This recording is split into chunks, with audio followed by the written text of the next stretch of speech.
मोदी सरकार आज 21 मार्च 2025 को संसद में बजट पास कराने के लिए ग्लोटिन प्रक्रिया अपनाने वाली है। इसे लेकर भाजपा ने अपने लोकसभा सांसदों को व्हिप जारी कर सदन में मौजूद रहने के निर्देश दिए हैं। वहीं कांग्रेस ने भी अपने सदस्यों को संसद में हाजिर होने को कहा है। अब ग्लोटिन प्रक्रिया क्या होती है, चलिए थोड़ा समझते हैं। ग्लोटिन का मूल अर्थ फ्रांस की क्रांति से जुड़ा है, जहां इसका इस्तेमाल मौत की सजा देने के लिए किया जाता था। ऐसे में एक तेज धार वाली ब्लेड ऊंचाई से गिराकर दोषी से उसका सिर काट दिया जाता था। हालांकि संसद में ग्लोटिन का मतलब पूरी तरह से अलग है। संसदीय प्रक्रिया में ग्लोटिन का उपयोग तब किया जाता है जब सरकार के पास बजट को पारित कराने के लिए पर्याप्त समय नहीं होता या फिर संसद में गतिरोध के कारण चर्चा संभव नहीं हो पाती।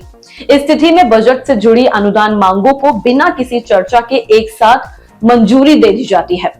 लेकिन कब और क्यों पड़ती है ग्लोटिन की जरूरत? सबसे पहला कारण है बजट प्रक्रिया। आमतौर पर बजट पेश करने के बाद संसदीय समिति 3 हफ्ते तक अनुदान मांगों की जांच करती है, जिसके बाद बजट सत्र के दूसरे चरण में इस पर चर्चा की जाती है। लेकिन सभी मंत्रालयों के अनुदान मांगों पर चर्चा के लिए पर्याप्त समय नहीं होता है। दूसरा कारण रहा है समय की कमी।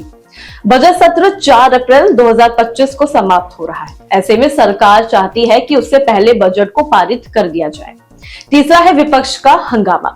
यदि विपक्ष सदन में बाधा डालता है और चर्चा नहीं हो पाती है तो सरकार ग्लोटिन का सहारा लेकर बिना चर्चा के ही विपक्षी विधायकों को ये बजट पारित कर देती है। पहले भी कई बार हो चुका है ग्लोटिन का इस्तेमाल। ग्लोटिन कोई नई प्रक्रिया नहीं है। इससे पहले भी कई बार सरकारें इसका उपयोग कर चुकी हैं।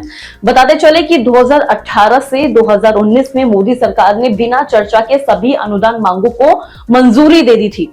ऐसे ही 2020 से 2021 में दिल्ली हिंसा के कारण संसद में गतिरोध था, जिसके चलते सरकार ने ग्लोटिन का सहारा उस समय लिया था। यूपीए सरकार की बात करें तो 2004 से लेकर 2005 और 2013 से लेकर 2014 में कांग्रेस की नेतृत्व वाली सरकार ने भी समय की कमी के कारण ये प्रक्रिया अपनाई थी। ग्लोटिन प्रक्रिया सरकार के लिए बहुत एक प्रभावी तरीका रहा है, जिससे वह बजट को समय पर पारित करा सकती है। हालांकि विपक्ष इसे लोकतांत्रिक परंपराओं के खिलाफ मानता है और आरोप लगाता है कि यह चर्चा की प्रक्रिया को दबाने का एक तरीका है। आज संसद में भाजपा के सांसदों की उपस्थिति सुनिश्चित करने के लिए व्हिप जारी कर दिया गया है, ताकि सरकार बहुमत के आधार पर बजट को आसानी से पारित करा सके। अगर विपक्ष हंगामा भी करता है तो भी ग्लोटिन का इस्तेमाल कर सरकार बजट को पारित करवा लेगी। अब देखना होगा कि ये बजट कब और कैसे पारित होगा। बाकी छोटी बड़ी खबरों को जानने के लिए देखते रहे न्यूज़ आए। धन्यवाद।